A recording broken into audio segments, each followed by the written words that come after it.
Hi. അപ്പം എല്ലാവർക്കും വിഷുവാശംസകൾ കേട്ടോ. അപ്പം നമ്മൾ വീട്ടിലെ കണിയൊക്കെ കണ്ടു, മക്കളെ ക്ഷേത്രത്തിൽ പോയി കണി കണ്ടു, അതുപോലെ കളരിയിലെ കണി കണ്ടു, വിഷുവിന് കൈനീട്ടമൊക്കെ മേടിച്ച് വീട്ടിൽ വന്നതാട്ടോ. ഇനി നമ്മൾ നാട്ടിലേക്ക് അച്ഛൻ്റെ അമ്മേൻ്റെ അടുത്തേക്ക് പോകാനുള്ള ഒരു തിരക്കാട്ടോ. എനിക്ക് എന്തായാലും വിഷു വന്നാലും ഓണം വന്നാലും എങ്ങനെയും വീട്ടിലെത്തണം. എനിക്ക് എൻ്റെ അച്ഛൻ്റെയും അമ്മയുടെ അടുത്തുനിന്ന് കൈനീട്ടം വാങ്ങുക, അല്ലെങ്കിൽ അവർക്ക് കൈനീട്ടം കൊടുക്കുക, അവരെ കൂടെ ഇരുന്ന് ഒരു ഭക്ഷണം, അതായത് ഒരു ഉരുള ചോറ് എന്ന് പറയില്ല, എനിക്കിഷ്ടമുള്ള കാര്യം, എനിക്ക് നിർബന്ധമുള്ള കാര്യം. അത് ആ സമയത്ത് എങ്ങനെയെങ്കിലും ദൈവം എന്നെ അവിടെ കൊണ്ടെത്തിക്കാറുണ്ട്. അപ്പോൾ ദൈവം മോൾക്ക് ഭയങ്കര തിരക്കാണ്. കാരണം മോൻ നേരത്തെ വീട്ടിലെത്തിയിട്ടുണ്ട്. കാരണം അവന് അങ്ങനെ ഇങ്ങനെ ലീവോ അല്ലെങ്കിൽ വീട്ടിൽ അച്ഛൻ്റെ അടുത്ത് നിൽക്കാനോ ഒന്നും പറ്റാറില്ല.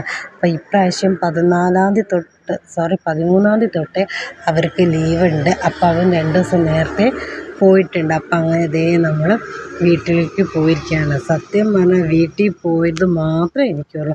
ഫുഡിൻ്റെ കാര്യമോ അല്ലെങ്കിൽ അവിടെ ചെന്നപ്പോൾ ഞാൻ തന്നെ ആകെ മതിമറന്നു എന്ന് പറഞ്ഞ അവസ്ഥയായിട്ടോ. കാരണം വീഡിയോ എടുക്കേണ്ട ഒരു ഇതും എനിക്കുണ്ടായിരുന്നില്ല. സത്യം പറഞ്ഞാൽ ഞാൻ ആ കാര്യം വിട്ടു. അച്ഛനും അമ്മേനെയും ഏട്ടനെയും അനിയനെയും മക്കളെയൊക്കെ കണ്ടപ്പോൾ എനിക്ക് തന്നെ ഒരു വല്ലാത്തൊരു സന്തോഷമായിരുന്നു. പിന്നെ മക്കളെ അമ്മ വീഡിയോ എടുക്കുന്നില്ലേന്ന്. അപ്പോഴാണ് ദൈവമേ, വീഡിയോയുടെ ഒരു കാര്യമുണ്ടല്ലോ, മോളൊക്കെ എന്തൊരു സന്തോഷം അറിയാം. എന്ന സ്ഥാനത്ത് ചെറിയ ആൾക്ക് ഭയങ്കര പേടി, ചെവി പൊത്തിങ്ങോണ്ട് അവിടെ നിൽക്കുക. കാരണം അവന് പടക്കം പൊട്ടുന്നത് ഭയങ്കര പേടിയാണ്. എന്നിട്ട് ആ പടക്കം പടക്കമല്ലാതെ ഇതുപോലെ കത്തുന്ന ഐറ്റംസുകൾ മാത്രം ഏട്ടനും അനിയനും അച്ഛനൊക്കെ പോയി അച്ഛൻ പറഞ്ഞതിന് ശേഷം ഇങ്ങനത്തെ കണ്ടു എന്നാൽ പേടി മാറുമല്ലോ. പൊട്ടനെ കാണുമ്പോൾ ഭയങ്കര പുതിയ മോഡലൊരു പടക്കട്ടോ. ഇതിൻ്റെ മുകളിൽ കത്തിപ്പൂവും അടിയിൽ ചക്രവും, മേശപ്പൂവും ചക്രവും കൂടെ. അതിങ്ങനെ ഇപ്പോൾ കത്തും പറഞ്ഞു തന്നപ്പോഴേക്കിന് ഒന്ന് പാളിപ്പോയിട്ടാ ഏട്ടൻ്റെ കയ്യിൽ നിന്ന് ഒന്ന് പോയി. ഇനി അടുത്ത നോക്കിയപ്പോൾ അടുത്ത വലിയ കുഴപ്പമില്ലാതെ പൊട്ടി. അങ്ങനെ ഇപ്പോൾ ഏതെല്ലാം മോഡൽ പടക്കാലേ നമ്മൾക്ക്.